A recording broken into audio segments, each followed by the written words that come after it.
नहीं भाभी, हम लोगों ने इन लोगों को तो मिस किया ही, लेकिन इनसे भी ज्यादा आप लोगों को मिस किया। आप जानती हैं, जब आप यहाँ नहीं थी तो हमने सोचा कि आपसे बहुत सारी बातें करनी है, आपसे बहुत सारी बातें पूछनी है।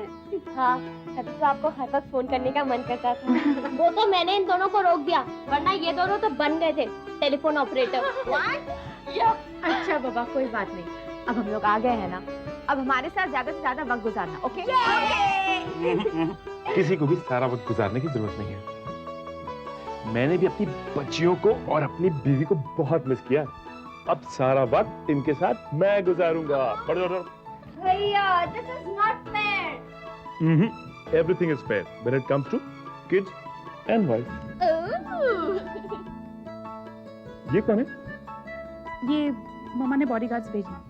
क्यों? हमारी सेफ्टी के लिए। क्यों, तुम्हें क्यों? हाँ, वो जाते वक्त ना, तब उस वक्त एक्चुअली मम्मा को ऐसा लगा कि बॉडीगार्ड्स की बहुत जरूरत है, और वैसे भी वो नामकरण वाले हादसे के बाद हमारी सेफ्टी के लिए उन्होंने इन्हें भेजा है। ओह, मैं कुछ और ही समझा। अरे ये लोग क्या यहीं खड़े रहेंगे, जाएंगे नहीं? नहीं, हम पर है, हम चाहे तो इन्हें भेज भी सकते हैं। नहीं, इनकी कोई जरूरत नहीं है, आप लोग जाइए। और हमारे साथ हमारे परमानेंट बॉडीगार्ड है ना।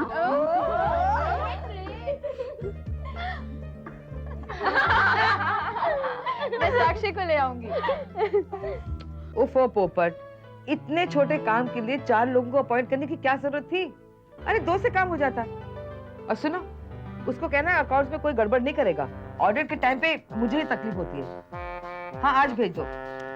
अरे नहीं, कल भेजना। उफो, मुझे जब उसकी जरूरत होगी मैं फोन कर दूंगी। क्या बात है, कहीं पे आग लगी है क्या? यही समझो भाभी। क्या? मैं अभी सीधे ब्यूटी पार्लर से आ रही हूँ। शीतल, तो मैं क्या करूं? ओफो भाभी, एक तो आप मेरी बात सुनते नहीं है, हर बात में टोकते हो आप। चल बोल, क्या बात है? मैं वो चाइनीज ब्यूटी पार्लर गई थी, इतना मैंने मस्का मारा, पटा पटा के मैं एक न्यूज हासिल करके आई हूँ। कैसी न्यूज? रूपाली कब शादी कर रही है और कहाँ शादी कर रही है। क्या?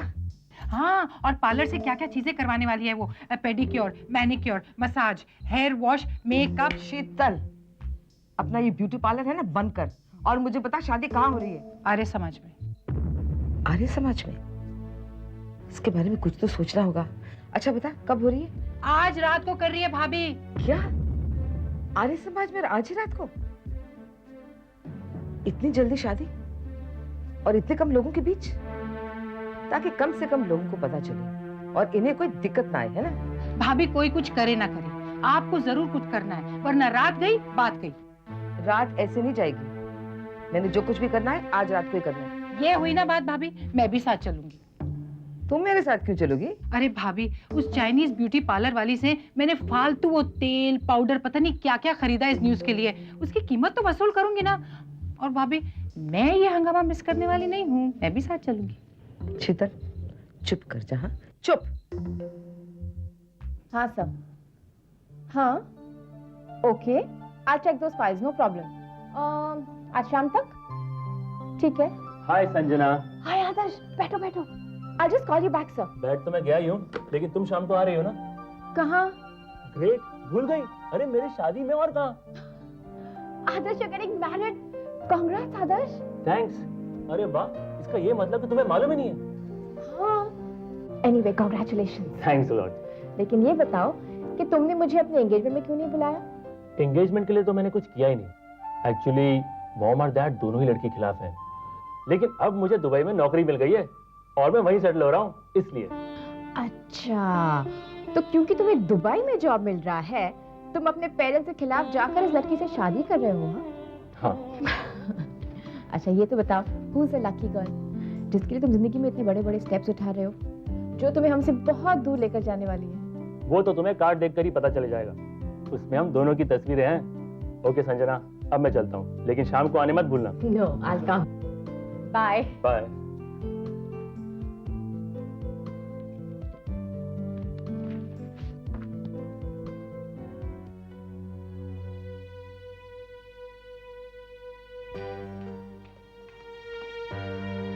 अरे तुम अभी तक यहीं बैठे हो?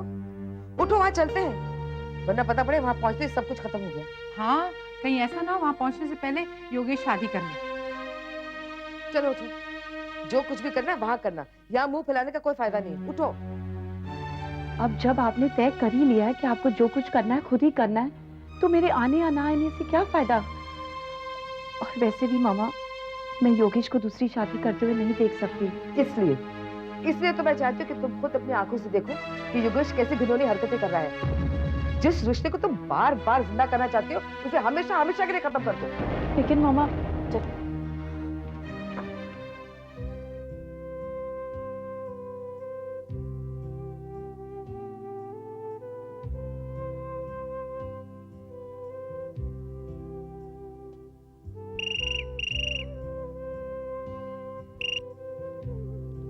हेलो हेलो हेलो खुशी, मैं संजना बोल रही हूँ। संजना, बोलो। नीलम चाची है घर पे? वो अभी अभी शीतल चाची और निहारिका दीदी के साथ गई हैं। ओह नो, कहाँ? वहीं पर जहाँ योगेश जी शादी कर रहे हैं। उनने जो तय किया है ना, वो करके ही रहेंगी। और वो लोग कितनी देर पहले घर से निकले हैं? बस अभी अभी निकले हैं। लेकिन हुआ क्या है, तुम इतने परेशान क्यों हो? हाँ खुशी, तुम एक काम कर सकती हो, तुम और श्रुति मुझे आर्य समाज में मिलो, जहाँ पर रूपाली की शादी हो रही है अभी। हाँ, लेकिन क्यों? गॉड, मेरे पास एक्सप्लेन करने के लिए टाइम नहीं है खुशी। तुम लोग मुझे वहाँ पर मिलना, मैं तुम्हें सब कुछ बता दूंगी। ऑलराइट? देखो संजना, वहाँ पहले से एक बहुत बड़ा तमाशा होने वाला है। अब तुम वहाँ जाकर कुछ मत करना। देखो मैडम, मैं कुछ तमाशा नहीं करने वाली हूँ। जब तुम लोग मुझे वहाँ पर मिलोगे ना, तो मैं खुद पता चल जाएगा कि मैं क्या करने वाली हूँ। लेकिन संजना, देखो, meet me there, okay? Bye. अरे सुनो तो।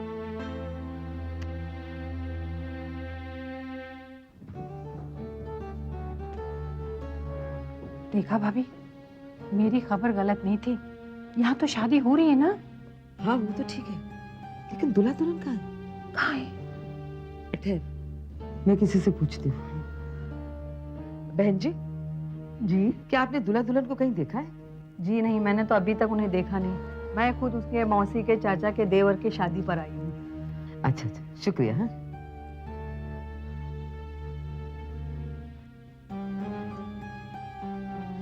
बहन जी, दूल्हा दुल्हन कहाँ है? वही तो, कितनी देर लगा दी इन लोगों ने। दुल्हन को तो वक्त लगता ही है मेकअप करने में, तैयार होने में, लेकिन आजकल के दूल्हे भी कम नहीं हैं, पूरे सज सवर कर ही आएंगे। अच्छा, शुक्रिया। हाँ, बहन जी, आप दूल्हे वालों की तरफ से आई हैं ना? ऐसा ही कुछ समझ लीजिए। क्या हुआ? अरे जैसा दूल्हा वैसे मेहमान, पता नहीं कहाँ से पकड़ के लाया सब लोगों को। भाभी, योगेश और रूपाली।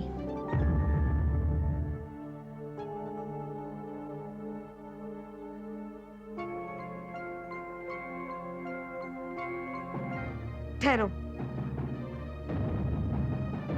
ये शादी नहीं हो सकती। आखिर बात क्या है? संजना ने कुछ बताया? हमें नहीं मालूम श्रुति। तूने उससे कुछ पूछा? हमने उससे पूछा था, लेकिन उसने हमसे कहा कि अगर वो हमें सारी बातें फोन पर बता देगी तो बहुत टाइम वेस्ट हो जाएगा। इसलिए जब हम दोनों वहाँ पहुंचेंगे, वो तभी हमें सब कुछ बता देगी। संजना भी ना सस्पेंस क्रिएट करने में माहिर है। लेकिन श्रुति, अब क्या होगा? ये बात या तो भगवान जानता है या संजना। मम्मी जी आप? हाँ मैं। तुम्हें क्या लगा हमें पता नहीं चलेगा? क्या पता नहीं चलेगा? ओह प्लीज, इतने भोले बनने की कोशिश मत करो। ये शादी नहीं हो सकती। मम्मी जी लेकिन प्रॉब्लम क्या है? आखिर ये शादी क्यों नहीं हो सकती? निहारिका? हाँ, निहारिका भी यहाँ है, तुम्हें ये बताने के लिए कि वो तुम्हारी पत्नी है और उससे डिवोर्स लेने बिना तुम ये शादी नहीं कर सकते। मम्मी जी, मेरा और निहारिका की इस शादी से क्या मतलब? वही तो मैं तुमसे पूछ रही हूँ। क्या मतलब क्या है आपका? मतलब ये कि निहारिका को डिवोर्स करे बिना तुम रूपाली के दूल्हे नहीं बन सकते और रूपाली तुम्हारी दुल्हन नहीं बन सकती। चाची जी बस, ये आप लोग क्या बकवास कर रहे हैं? सुनो योगेश, क्या वो भैया, बात क्या है? कुछ नहीं, कोई बात नहीं है। तो ये लोग कौन है? ये लोग मेरे इन-लॉज हैं। ये निहारिका की मम्मी है और ये उनकी चाची, और वो निहारिका है मेरी पत्नी। और निहारिका, ये आदर्श है, रूपाली का होने वाला दूल्हा।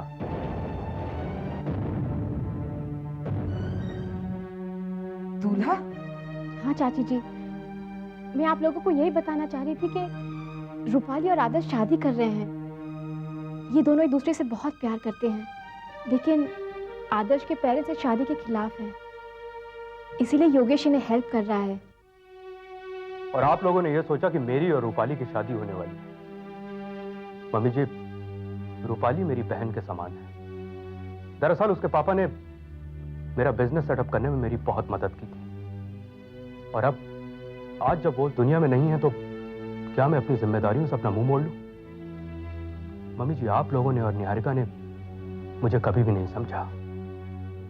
निहारिका तो मुझे हमेशा ही गलत समझती रही। यहां तक कि मेरी जितनी भी लेडीज क्लाइंट थी उनको लेकर वो मुझ पर हमेशा शक करती रही। लेकिन मुझे विश्वास था कि एक ना एक दिन निहारिका का सारा शक, सारी गलतफहमियां दूर हो जाएंगी, और उसे तब पता चलेगा कि मैंने सिर्फ निहारिका से ही प्यार किया है। और वो ज्वेलरी की दुकान?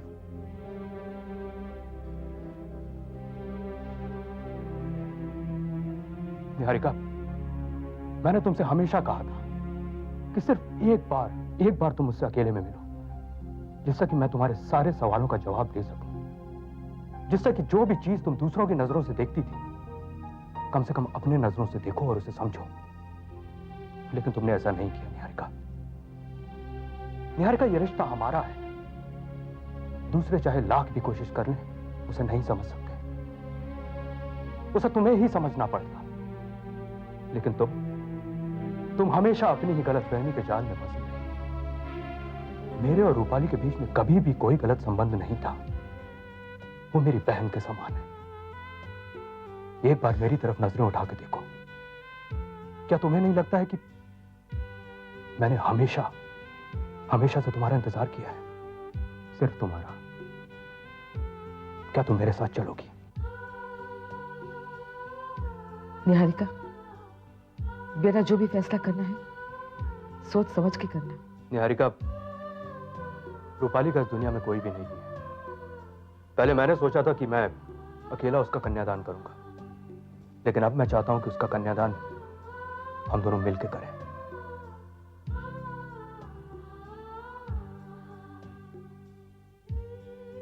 अरे दीदी, आप सोच क्यों रही हैं? चाहिए ना।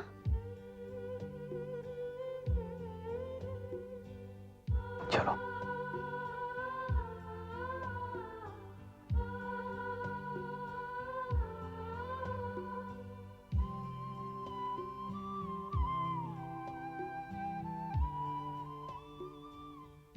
बस दादाजी, उसके बाद हम सब यहाँ पर चले आए। हमने योगेश को गलत समझा। गलती हमारी है। योगेश पुत्र, हमने तुम्हें इतना बुरा भला कहा, फिर भी तुमने हमें माफ कर दो। पापा जी, ये आप क्या कह रहे हैं? भला बड़े भी कभी छोटों से माफी मांगते हैं? लेकिन बड़े जब बच्चों की तरह गलतियां करने लगे तो उन्हें माफी मांगनी ही चाहिए। अपने पूरे परिवार की तरफ से मैं तुमसे माफी मांगता हूं पुत्र। दादाजी, ये कहकर आप मुझे शर्मिंदा कर रहे हैं। आप तो केवल मुझे इतना आशीर्वाद दीजिए कि हम पति पत्नी हमेशा खुश रहें और अपने परिवार को कभी भी बिगड़ने न दें।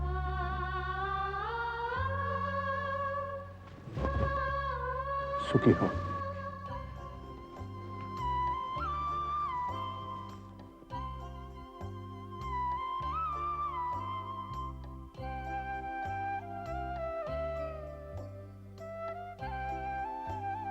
तुम लोगों ने मुझे हमेशा समझाने की कोशिश की, पर मैं ही ना समझती, जो अपने सामने के दिखते सच को भी समझ नहीं सकी। मैं उस रास्ते पर चल पड़ी थी जो रिश्ते जोड़ता नहीं, रिश्ते तोड़ता है। पर अब मैं तुम्हारे दिखाए हुए रास्ते पर चलूंगी और आज के बाद अपनी मंजिल से कभी नहीं भटकूंगी। निहारिका दीदी, आपने जो रास्ता चुना है उसमें खुद को अकेले मत समझिएगा। हम हमेशा हर कदम पर आपके साथ हैं।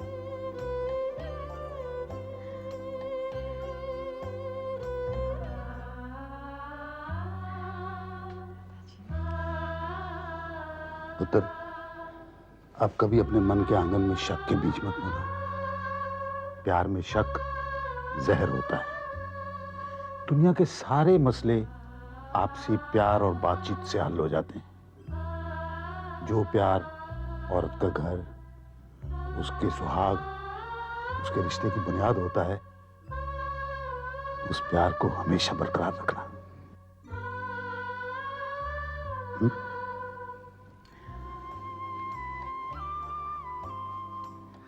जाओ पुत्र, अपने घर जाओ और हमेशा खुश रहो।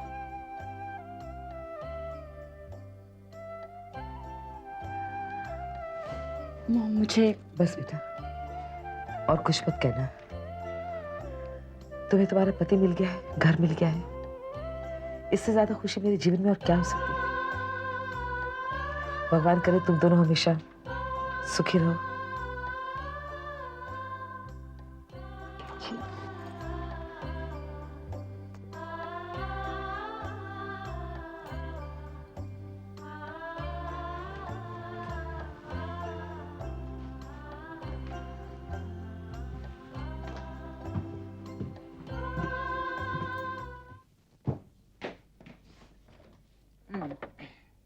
गुड मॉर्निंग भाभी।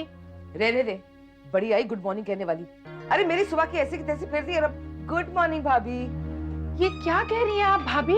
तुझे पता है, कल रात से अभी तक रमन ने मुझे बातें सुना सुना के मेरा जीना आराम कर दिया है। तू ही लेके आई थी ना वो न्यूज मेरे पास, योगेश और रूपाली की शादी की। क्या है ना भाभी, मेरे से गलती। रहने दे, बस मैंने तेरी कोई बात नहीं सुनी है। कच्ची पक्की बातें सुन के आती है, मेरे कान भरती है। भाभी क्या है ना, पहली बार ऐसा हुआ है, वरना कभी भी मैं कच्ची पक्की खबर लाती हूँ।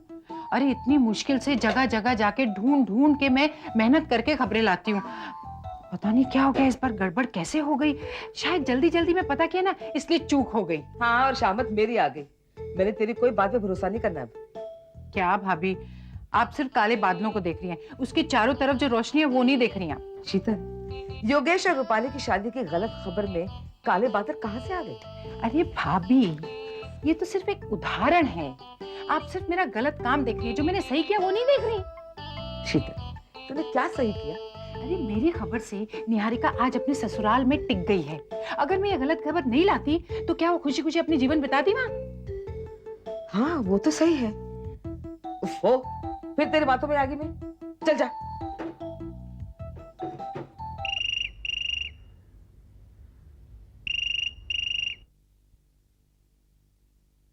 हेलो। हेलो हरनाम अंकल, मैं संजना बोल रही हूँ। नमस्ते पुत्र, नमस्ते। कैसे हो बेटा? मैं बिल्कुल ठीक हूँ अंकल। अच्छा, उस गाड़ी के बारे में कुछ पता चला जिसका नंबर मैंने आपको दिया था? नहीं पुत्र, उसके बारे में पता नहीं चल पाया। क्यों? लेकिन उसका क्या हुआ जिसकी वो गाड़ी थी? क्या आरटीओ वालों ने इन्फॉर्मेशन देने से इनकार कर दिया है? नहीं पुत्र, ऐसी बात नहीं है। मैं खुद गया था आरटीओ वाले के पास पता करने। और वहाँ पर क्या पता चला? पुत्र, उन्होंने कहा है कि इस नंबर की कोई गाड़ी रजिस्टर्ड नहीं है उनके पास। What? हो सकता है पुत्र वो नंबर ही गलत हो। That's not possible Harnam uncle. मैंने खुद सही नंबर नोट किया था। अगर ऐसी बात है तो वो एक्सीडेंट नहीं था, जरूर किसी ने खुशी को मारने की कोशिश की थी। लेकिन पुत्र, मुझे लगता है इसमें प्रोफेशनल लोग इन्वॉल्व थे। उन्होंने नंबर प्लेट बदल दिया होगा ताकि किसी को उसके बारे में कोई सुराग ना मिले। ओह गॉश, मैंने तो उसके बारे में सोचा ही नहीं था। अब क्या होगा अंकल? नहीं पुत्र, तू बिल्कुल चिंता ना करी, मैं हूं ना। मैं यहाँ के जितने भी लोकल गैराज हैं वहां से पता करूंगा कोई ऐसी गाड़ी आई थी कि नहीं। मैं पता लगा के रहूंगा कि खुशी का कातिल कौन है। लेकिन मुझे बहुत चिंता हो रही है हरनाम अंकल। आफ्टर ऑल ये दूसरी बार है जब किसी ने खुशी की जान लेने की कोशिश की है। नहीं पुत्र, तू बिल्कुल चिंता नहीं करी। आज नहीं तो कल वो कातिल मेरे हाथ आएगा ही। आप प्लीज मुझे इन्फॉर्म करते रहिएगा। अच्छा, अब मैं फोन रख रही हूँ। बाय। खुशी को फिर किसी ने जान से मारने की कोशिश की।